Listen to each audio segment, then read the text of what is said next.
बनना मुश्किल हो गया, जबकि दीपक प्रकाश लगातार 2 बार बिना कोई चुनाव जीते सीधे मंत्री पद तक पहुंच चुके हैं। सवाल है कि उपेंद्र कुशवाहा से कोई राजनीतिक चूक हुई है, क्योंकि अभी तक उपेंद्र कुशवाहा की सभी सियासी चाल अचूक थी, लेकिन अब की बार बेटे दीपक प्रकाश के मंत्री पद पर ही दाव लग गया है। रिपोर्ट देखिए। एमएलसी चुनाव, दीपक प्रकाश के मंत्री पद पर दांव। बिना किसी चुनाव में जीते 2 बार बन गए मंत्री। अब खतरे में कुर्सी।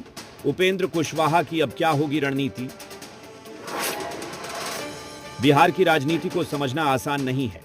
उपेंद्र कुशवाहा के बेटे दीपक प्रकाश 2 बार बिना कोई चुनाव जीते बिहार सरकार में मंत्री बन गए, लेकिन अब कुशवाहा के मंत्री पुत्र दीपक प्रकाश की कुर्सी पर खतरा मंडराने लगा है, क्योंकि दीपक प्रकाश का निर्विरोध एमएलसी बनने का रास्ता बंद हो चुका है।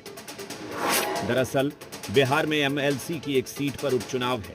उपचुनाव वाली सीट पर जेडीयू ने ललन प्रसाद को उतारा है। ललन प्रसाद की जीत करीब करीब तय है। वहीं एमएलसी की 9 सीटों पर चुनाव है। 9 सीटों में से एक सीट पर विपक्ष का जीतना तय है। ऐसे में एनडीए के पास 8 सीट बचता है।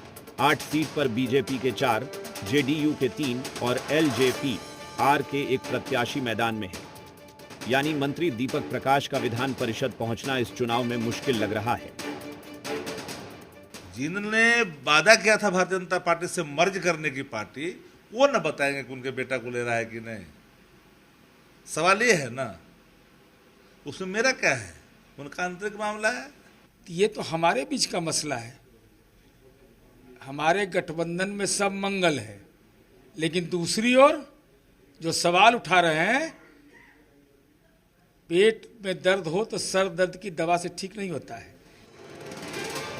बिहार विधानसभा चुनाव 2025 के बाद नीतीश कैबिनेट में भी दीपक प्रकाश मंत्री थे।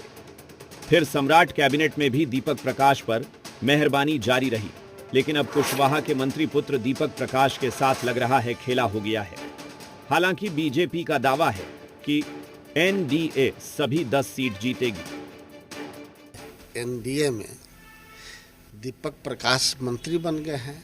हाँ, उनको एमएलसी किसी लिस्ट में नहीं है, न जेडीयू के लिस्ट में है, न भाजपा के लिस्ट में। एलजेपी का भी लिस्ट बाहर आ गया है और उनके पास अपने एमएलए नहीं है। जेडीयू, भाजपा, मांझी जी और उपेंद्र कुशवाहा, चिराग पासवान ने खींचातान। संगठन की ताकत, सरकार के कामकाज और सकारात्मक माहौल के आधार पर हम आश्वस्त हैं कि एनडीए सभी 9 सीटों पर जीत दर्ज करेगा। दूसरी ओर आरजेडी एक सीट पर प्रत्याशी उतारने को लेकर रणनीति बनाने में जुटी हुई है। दिल्ली में 8 तारीख को अपोजिशन की मीटिंग है, ठीक ना है, तो लीडर अथराइज हैं, लीडर करेंगे। तो 8 तारीख को अंतिम तिथि है ना? हाँ, तो अंतिम दिन आज 6 है, कल 7 है, तो 7 को डिक्लेयर हो जाएगा, नहीं तो 8 को उनको बता दिया। अगर एनडीए सभी 10 सीटों पर उम्मीदवार उतारता है तो चुनाव की स्थिति आएगी, लेकिन सवाल है कि क्या कुशवाहा से कोई राजनीतिक चूक हुई है। एनडीए के तमाम जो उम्मीदवार है वो 8 तारीख को नामांकन करेंगे और 8 ही तारीख अंतिम तिथि है नामांकन को लेकर। अब ऐसे में बिहार विधान परिषद का चुनाव जो है वो दिलचस्प लगता है, लेकिन अंतिम तौर पे उम्मीदवारी सामने आने के बाद स्थिति स्पष्ट होगी। कैमरामैन अजय के साथ रजनीश, जी मीडिया, पटना। राबड़ी देवी और लालू प्रसाद यादव की सुरक्षा